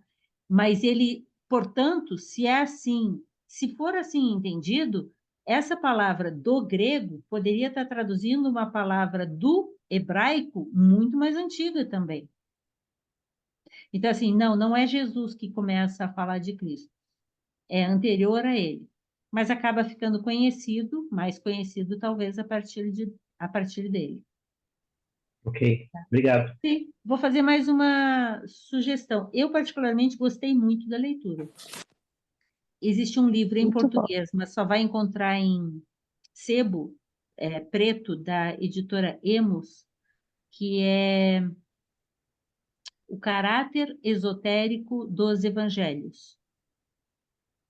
Tá? Desculpa, o livro chama Doutrina Oculta ou doutrina esotérica, é uma dessas duas palavras, ou é doutrina oculta ou doutrina esotérica, da editora Emos, da Blavatsky. Os textos são da Blavatsky, e dentre eles, o maior texto nesse livro é O Caráter Esotérico dos Evangelhos. Ela fala de várias coisas, mas entre essas ela fala das fontes também de Cristo. Tá? Não foi só aí que eu fui estudar, porque para mim falar disso eu achei que eu tinha que entender um pouquinho mais. Então, eu fui estudar um pouquinho na história também e tal. E aí você encontra mais referências, realmente, desse conteúdo. E eu gostei muito quando eu vi como a palavra foi se adaptando, e eu posso estar errada, mas, na minha opinião, o que é esse sentido de buscador, que, portanto, se prepara e se purifica para estar pronto para despertar Cristo, ou despertar luz, ou despertar luz, ou a alma, ou a laia, ou o termo que for usado, o Atman, né? Despertar no sentido de permitir que ele se expresse, também é o sentido para Cáttaro, na minha opinião. Posso estar errada, mas para mim também tem esse significado. O termo, né? A denominação. Ô, Jane, só continuando um pouquinho pegando o gancho do Silvano, né? Silvano, Eu coloquei uma dúvida aqui também, a gnose nasce quando? Ela nasce entre aqueles grupos, né, dos sofitas, os setianos. é anterior também. A Anterior. palavra gnose, ela já era usada, né? Inclusive aparece em textos de outras tradições, mas ela, por exemplo, no Manuscritos do Mar Morto, que é anterior aos gnósticos, né, que é século I AC, desde o final do século II AC, tem a palavra gnosis escrita em grego no meio do texto. Então, assim, porque e eu não sou da área, do pouco que eu compreendi, gnose, sim, é traduzido como conhecimento, né? É cognoscer, é entrar em comunhão com gno, né? Cognoscer, conhecer. Mas conhecer deveria ser usado no sentido daquele conhecimento que é apropriado pelo sujeito, que faz parte dele, que não é dependente de decorar algo externo. Enquanto que episteme, que a gente estuda na faculdade, inclusive a epistemologia, é a construção do conhecimento por elementos que vão se agregando e construindo um caminho. Então, assim, não confundir o conhecimento epistemológico com o conhecimento gnóstico. Em português, a gente tem uma palavra só. Então, aí vem aquilo que eu estava comentando, bem no começo da reunião hoje, acho que foi com você mesmo, Kátia, se a nossa dificuldade em pensar, por falta de melhor palavra, em refletir, em sentir tais experiências, vivências psíquicas, não tem relação exatamente com as nossas limitações de linguagem, não que a nossa linguagem seja limitada, mas para certos temas ela é limitada. Quando a gente traduz, por exemplo, eu gosto muito de muitas tradições indianas, e alguns elementos da tradição indiana, eu tenho muita dificuldade de achar uma palavra, porque não tem palavra que traduz aquilo, porque Não tem, o nosso né? idioma não reconhece aquilo como um algo que possa ser denominado. E por isso eu também tenho insistido, é uma posição minha, de que a gente precisa sim saber usar as palavras. Sim. Mas saber que o verdadeiro saber gnóstico não é palavreado. Sim. Ele Acho simplesmente que a gnose nesse sentido, Jane, é você se tornar a sabedoria, né? Não é você conhecer fora, que é episteme, né? Mas você se tornar, né? É um casamento também. De novo, a gente volta lá naquela imagem da Cisígia, do Da casamento. Cisígia. Uhum. É Que só você é tornar. Cisígia quando realmente ela é complementar, ela é parte, ela é inteira, ela é íntegra, ela faz parte, não é uma coisa separada, ela é, né? E por isso se usa muito a imagem da relação sexual e do orgasmo, porque é aquela sensação de unidade, né? No sentido de encontrar referências sensoriais que possam traduzir em parte essa experiência. E Jung falava assim, quando perguntavam para ele se ele acreditava em Deus, ele falava assim, olha, quem acredita, a hora não acredita. Eu sei. Eu sei. Então, assim, ele já tinha entrado, dado passos além nessa gangorra que a gente fica, não é, não é. Não, então, Ele não tinha já tinha. Eu dúvida. acho que é muito, muito isso, né? É você se tornar, é como Paulo diz também lá nas palavras dele, né? Uhum. Já não sou eu mais como é que ele fala? Já não sou eu mais que vivo, mas Cristo que Cristo. vive por mim, né? Isso. Em mim. Em mim, por mim, isso. Exatamente. Ele não está se referindo a Jesus vivendo nele. Né? Não. Entende? A graça essa mesmo mesma habitando. força, graça, né, ali presente. Quer dizer, é a forma como eu, conseguimos traduzir essa ideia. Mas Poxa, aqui, voltando quando nasce a gnose, eu fiquei imaginando naquela população da época de Cristo, né? Tinha lá Da época de Cristo, e Cristo tem época? de Jesus, então. Desculpe, de Jesus. Então, tinham lá aqueles, os doutores da lei, enfim, os judeus, né? Fiquei imaginando, eu falei, será que a gnose nasce no meio dos judeus, daquele povo, nasce a gnose ali em grupos Talvez separados, com outro né? nome. Eu acho, mas é só uma achologia, que gnosis é a palavra que, num determinado contexto, obviamente derivado de um contexto helenista, né? Essa palavra foi escolhida para ser usada. Mas esse mesmo conceito ele está presente em tradições muito anteriores, com outros termos de experimentação, de vivência, de despertar, né? Pradna e gnosis muitas vezes são correlacionados. Aliás, eles vêm de uma mesma raiz, né? Gna, gna é a mesma coisa, só a transliteração que é levemente diferente. Não estou dizendo que são a mesma coisa, mas aparentemente estão relacionados. Na verdade, eu acho que gnose e dhnana. É gnana e gnose, né? Que é a mesma coisa. Dhnana é sabedoria além de pradna. Geralmente é traduzido mais dessa forma na tradição budista. Fala, poxa, Silvana, eu quero terminar os 2 últimos slides. Fala, Uma última Cláudia, pergunta. Ó. Eu Silvana. aprendi no catolicismo que Jesus era Deus. Aí depois o Espiritismo disse assim, ó, Jesus não é Deus. E os gnósticos dizem que Jesus não é Cristo. Tem mais alguma coisa que eu tenho que aprender? alguma novidade, né? Desaprender, né? Faz Isso algum aí. sentido Jesus ser Deus? Aí ele morreu na cruz e a gente ficou sem Deus, entendeu? Gente, isso eu sempre achei um absurdo. Eu também fui criada na Igreja Católica, mas isso nunca entrou na minha cabeça, que Jesus é Deus. Realmente, foi no gnosticismo que eu ainda encontrei algo Que fez viável. mais sentido, Eu É, também acho isso. Eu tenho só 2 slides que eu quero, que é o finalzinho desse capítulo, tá?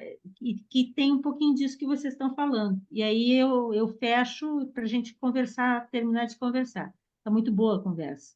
Espero que vocês considerem também isso como uma boa reflexão para nós. Então, diz a Laia no final já.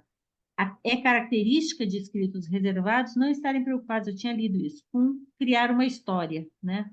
Porque ela está falando aqui de que contaram uma história sobre Jesus e o que ele fez, e que a gente está acreditando numa historinha, numa história, entendeu? Ao invés de se preocupar com o que ele queria que a gente se preocupasse, que era o ensinamento, e não a história dele, né? Muitos ensinamentos aparecem diretamente na forma de sentenças curtas, ensinamentos atribuídos a Jesus, como no Evangelho de Tomé, ou de poemas como Trovão, a Mente Perfeita, né? Ou outros que a gente encontra ao longo da tradição. O próprio Evangelho de João, principalmente o prólogo, parece partir de um original que tem forma de versos e estrofes, e não ser uma narrativa amarrada, como são principalmente os sinóticos, os 3 sinóticos, né? Mateus, Marcos e Lucas têm uma estrutura muito semelhante, é tudo amarradinho numa história, enquanto que o João faz uma certa bagunça nisso. Ele não está preocupado tanto com a história. E tem boas coisas de história nele. Assim, podemos cogitar que no apócrifo de João havia um ensinamento metafísico, uma explicação sobre a manifestação, um recontar do Gênesis, no caso do cosmos, né? Com influências, sem dúvida nenhuma, platônicas e herméticas. E tudo isso, diz a autora, que pode ter composto esse original mais antigo do Apócrifo de João, foi acolhido e editado na escola valentiniana no início do século II DC, que é a atribuição que se tem ao escritos dos textos, né, por ser na escola valentiniana. E o último, muitos textos gnósticos demonstram que, para eles, era natural aos gnósticos a ideia de que nós nascemos novamente após a morte, em novos corpos. E encontramos isso com clareza também em Psofia, bem claro, também como no Apócrifo de João, bem como no próprio Novo Testamento. Mateus 17, 10, 13. Jesus declara que João Batista é o Elias, que voltou, mas que não foi reconhecido. Mas os discípulos o interrogam, a Jesus, né? Por que dizem, pois, os escribas, ser necessário que Elias venha primeiro, para que Jesus, o Messias, possa vir, né? E então Jesus responde, de fato, Elias virá e restaurará todas as coisas. Eu, porém, vos declaro que Elias já veio, Elias, o profeta, né? Século, acho que é 4 AC, 4, 5 AC, não me lembro. E não o reconheceram antes. Antes, fizeram tudo com ele. Fizeram com ele tudo quanto quiseram. Assim também o Filho do Homem há de padecer nas mãos desses, né, que não sabem nada de nada e se acham. Então, os discípulos entenderam que ele lhes falara a respeito de João Batista. Elias teria voltado como João Batista. Então, no âmbito da especulação, diz a autora Alaia, poderíamos cogitar, inclusive, que, quem sabe, o próprio João, em um século posterior, possa ter corrigido as suas próprias anotações. Afinal, o discípulo amado passou por um ritual iniciático ao ser renascido pelo Mestre. Levantou-se da tumba. Talvez, diz ela, pudesse ter esse grau de consciência. Não sabemos. É apenas uma instigação. Próximo capítulo, a introdução. João tem uma visão. Que o apócrifo começa com isso, né? E aí, na próxima, a gente vai para essa abertura, a visão de João, dia 5 de setembro.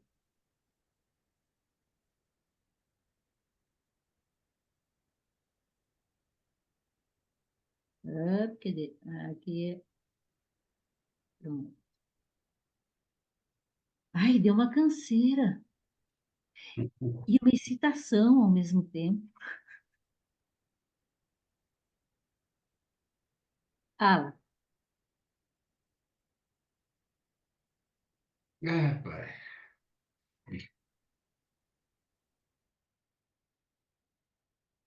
Acho que agora é que tu desligou, Adair. Estava ligado.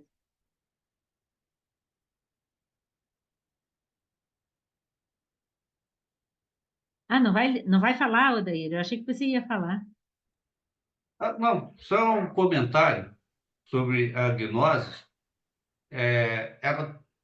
O nome dela muda em diferentes locais do mundo, mas ela, pelos nossos estudos, ela vem lá desde quando Adão é expulso do paraíso, porque foi através dele os hierofantes enviaram, ensinando essa gnose para que ele foi embora. E quanto a pior coisa que eu acho é dizer que Maria, mãe de Deus. Essa aí, sem comentário. E só em relação ao que o Silvano falou, no próprio mitraísmo, eles tratavam o Filho de Deus com o nome, não de Cristo, mas de Hormuz. Só muda o nome. E a história ela continua e vai embora. Só esse comentário.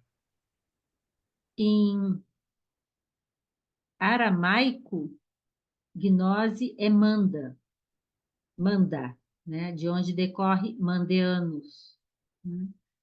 Em sânscrito é gnana, né? Jnana. E assim vai, a gente vai andando em cada tradição, isso tomou um nome, né? Mas aí me falta, e talvez falte a vocês também, melhor conhecimento para entender isso melhor. O que o Alberto costuma chamar muita atenção para a gente ter cuidado é de não achar que assim, é tudo a mesma coisa. E aí a gente fica na superficialidade de tudo e acha que conseguiu achar todas as coisas. A gente só fez a axologia. A gente não sabe gnosticamente se de fato isso é. Mas a gente vai encontrando passos, né? Encontrando caminhos que vão permitindo uma maior iluminação da nossa psique. E, nesse sentido, vai nos permitindo abrir portas para ser desperto interiormente, né? Mais desperto interiormente. Desculpem a pouca capacidade de usar as palavras. Silvano. A respeito desse último slide ali, que a Laia fala sobre o formato do ensinamento de João ali, né? A forma, eu percebi lendo os Riches, e também eu acho que é no Evangelho de Tomé, que muitas sabedorias, assim, muitas tradições, elas são feitas por aforismos, por sentenças, Sim. né? Por frases. Mitos. E não é uma história contínua, né? Que vai do início, meio e fim, ela vai se formando aos poucos, assim, e já na Bíblia, que a gente conhece normalmente, ela é uma história construída, né? Do início até meio e fim, né? Então, é só esse comentário, que eu acho que sabedoria mesmo, tradição mesmo, a gente tem que entender que ela é formada por essas sentenças, por esses aforismos, por frases, né? Jesus disse, Jesus falou, não tem assim não é um livro, uma história, né? Interessante a sua colocação, Silvano, se me permite, porque, do ponto de vista histórico, na antiguidade, em que não se tinha gravador, computador, formas práticas de registrar tudo o que estava sendo dito, se usava muito mais a memória e algumas palavras eram colocadas, mas eu sempre disse isso, desde criança eu dizia isso, não faz sentido imaginar que eles tinham dificuldade de ter papel, caneta, lápis, algo que escrevesse. Esse material era caríssimo e difícil de ter, e que eles ficassem escrevendo. Então a lua estava subindo no céu brilhante, e aí passaram as nuvens, e o cachorro latiu ao lado, e a mãe abriu a porta. Então veio o filho que veio caminhando, e ele pisava devagar, e suas sandálias eram roxas. Você escrevia o mínimo possível, porque tu tinha que aproveitar o espaço para escrever o melhor possível, e não tinha tempo. Quer dizer, não que não tivesse o tempo como a gente o conhece, mas assim, enquanto o sujeito está falando, você vai anotando palavras e pequenas expressões, e depois você, de memória, tenta remontar com a ajuda dos colegas. Para mim, isso faz total sentido. Mas, Silvano, quando você diz isso, você me lembrou um outro detalhe que eu vou chamar a Kátia agora também. A mim me parece, cada vez mais, que pelo menos nesta tradição, não há. Pessoalmente, eu acho que isso não é só dessa tradição. Pessoalmente, eu acho que isso é a tradição, no sentido de que é a forma como as coisas acontecem. Ela não é presa a um discurso estruturado. Então, não é, e pouco importa a historinha também, né? Mas não é só pela historinha, não é assim o dizer que sede sábios como as serpentes e mansos como as pombas. Não importa essas palavras, importa que isso seja introjetado, isso seja parte de você mesmo. No budismo, eu diria que isso é bodhicitta. é aquele estado de Chitta, mente, fluxo mental, iluminado por Bodhi, a própria luz, o Cristo. E aí ele simplesmente funciona. Agora, no contexto ílico em que a gente vive, isso tem que ser colocado com maestria em palavras específicas.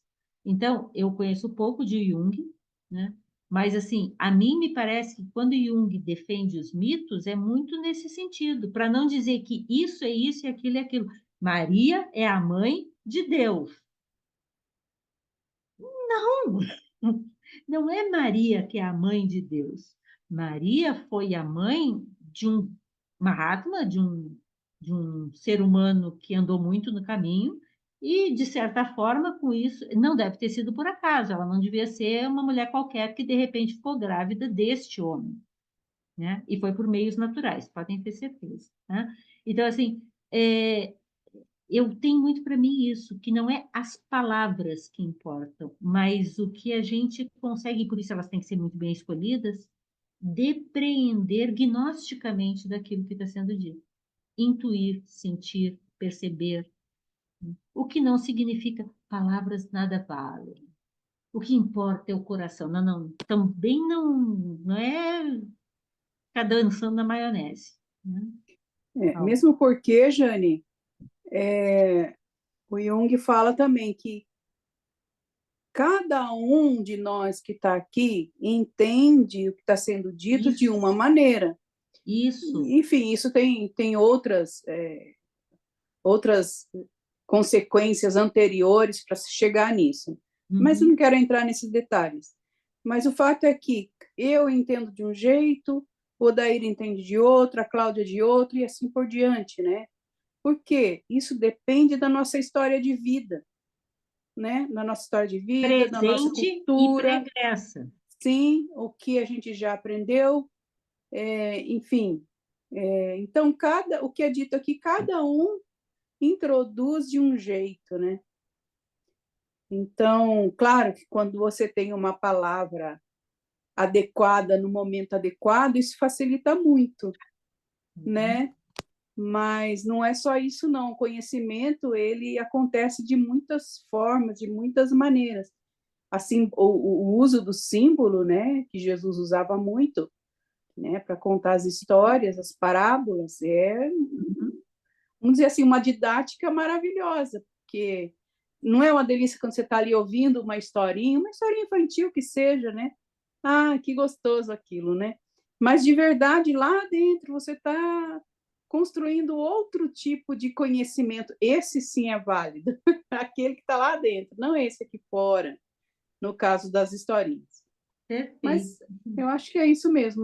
Cada um aqui entende de uma forma, a depender do que nós vivemos, da nossa família, como isso foi estruturado, dos nossos estudos, conhecimentos e por aí vai. Daí, passando a palavra ao Liliandro, daí a importância de estudar com a mente aberta, mas sem ser tonto. Não é aceitar tudo, né? Mas refletir, verificar, pegar referências de colegas, né? Porque tem coisa que não vale a pena ler, estudar e conhecer, né?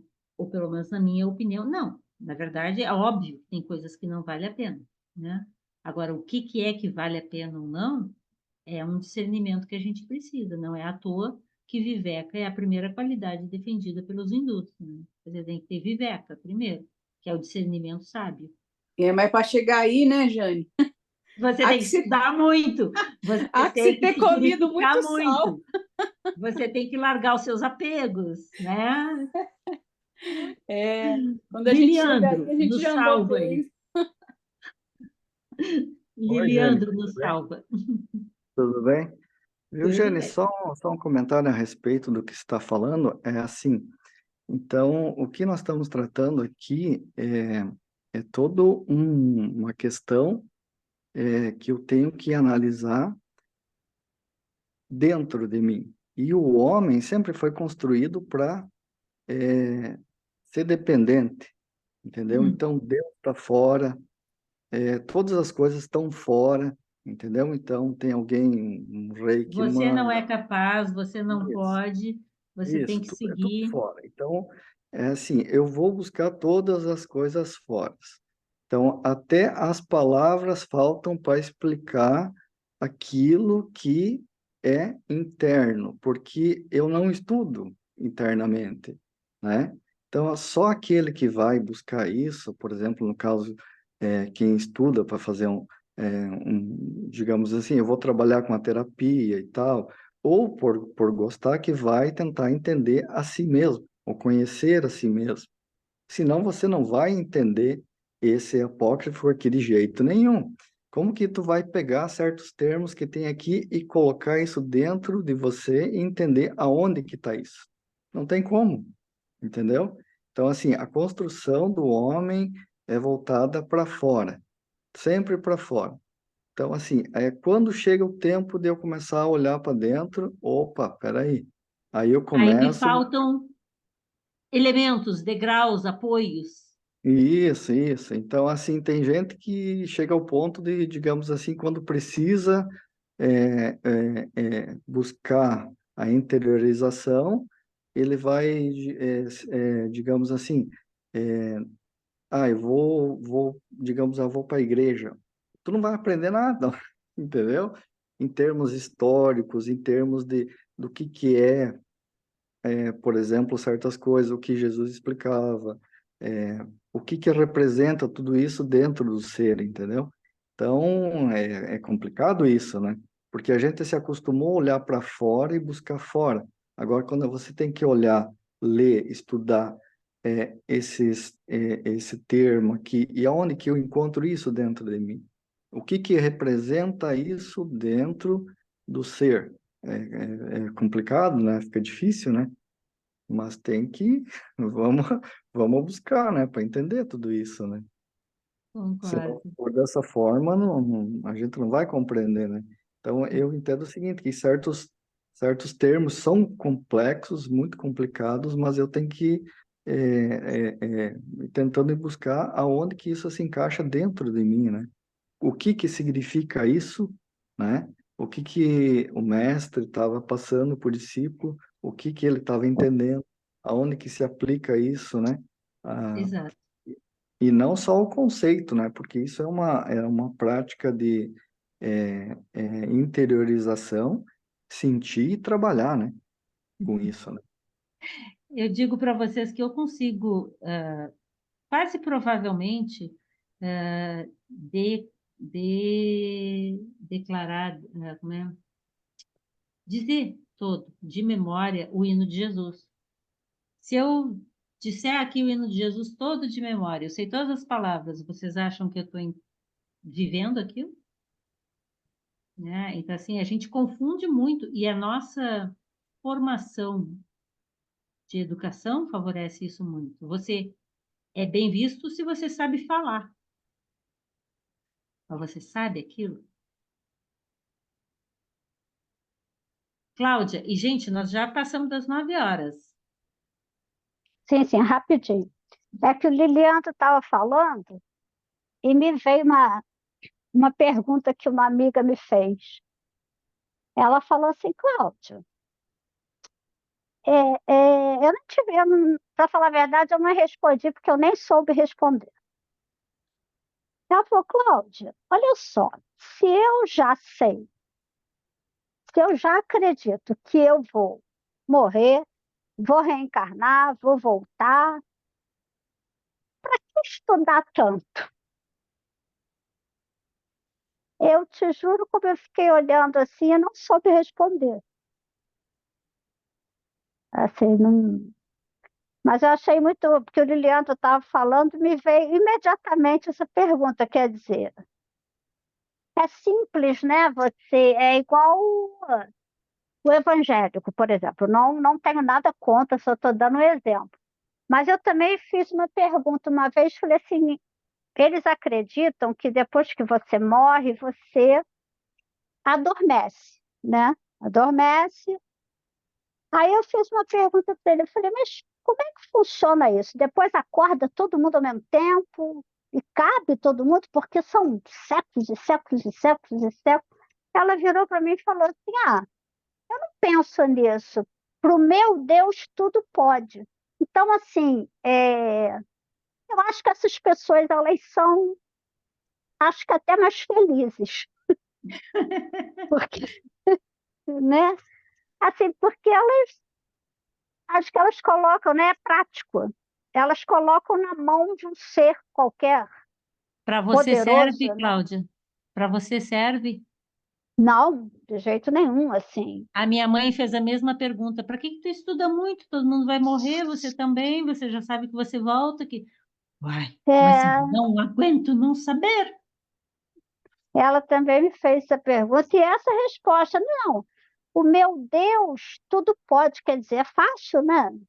Você não precisa saber nada, joga na, pega um milagre qualquer, uma coisa totalmente fora e diz: eu não quero saber, eu não vou ficar me aprofundando, né? No que eu morrer, eu vou saber. Basta acreditar. Ótimo, É, tudo bem. Mas cada um no seu momento, no seu tempo, sim, né? sim. É só porque eu achei que bateu muito com a fala do Liliandro e me veio essa recordação. Esse pessoal Gente, aí não tem pressa de sair do Sansara, Cláudia. eles nem Pois sabem que é. estão presos no paraíso. Não, não, e eu acho que a Tem pressa, resposta, não. assim, a resposta que eu encontro também é engraçado, né? Se tantos ensinamentos ficaram, deve ter um porquê, né?